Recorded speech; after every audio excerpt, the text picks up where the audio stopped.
दोस्तों, आज ईरान और इजराइल के बीच में टेंशन अपने हाई स्तर के ऊपर पहुंच चुकी है। परंतु भारत को इस बात की चिंता है कि भारत के जो 17 लोग जो ईरान और इजराइल की लड़ाई से एक दिन पहले ईरान की हिरासत में हैं, उनका क्या होगा और उनको ईरान कैसे छोड़ेगा। इसको लेकर भारत सरकार लगातार ईरान के साथ संपर्क में है। अब भारत की चिंता इसलिए भी बढ़ गई है क्योंकि जिस जहाज पर 25 क्रू मेंबर सवार थे, उनमें से 17 भारतीय थे, 2 पाकिस्तानी थे। तो ईरान ने पाकिस्तान को अपने भाईचारे के चलते यह साफ बोल दिया कि पाकिस्तानी जब चाहें इस जहाज को छोड़कर जा सकते हैं, हमारा उनके ऊपर किसी भी प्रकार का प्रतिबंध नहीं है। यानी इस भिखमंगे पाकिस्तान के लिए ईरान अपना भाईचारा निभा रहा है, जबकि अपने दोस्त भारत के साथ इस प्रकार का भेदभाव ईरान कर रहा था। परंतु अब फाइनली ईरान की तरफ से जहाज और जहाज पर फंसे भारतीयों को लेकर सारा जो मैटर है वो क्लियर कर दिया गया है। और ईरान के जो राजदूत हैं भारत के अंदर, उनका कहना है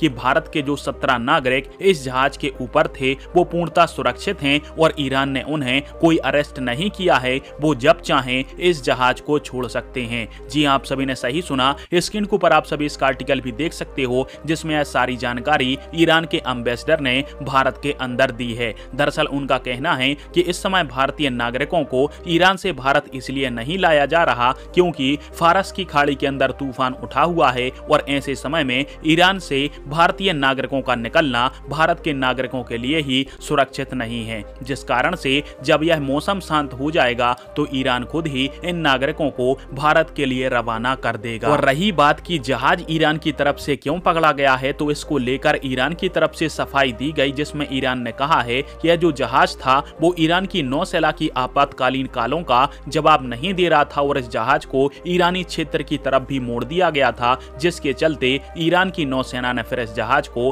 पकड़ा है।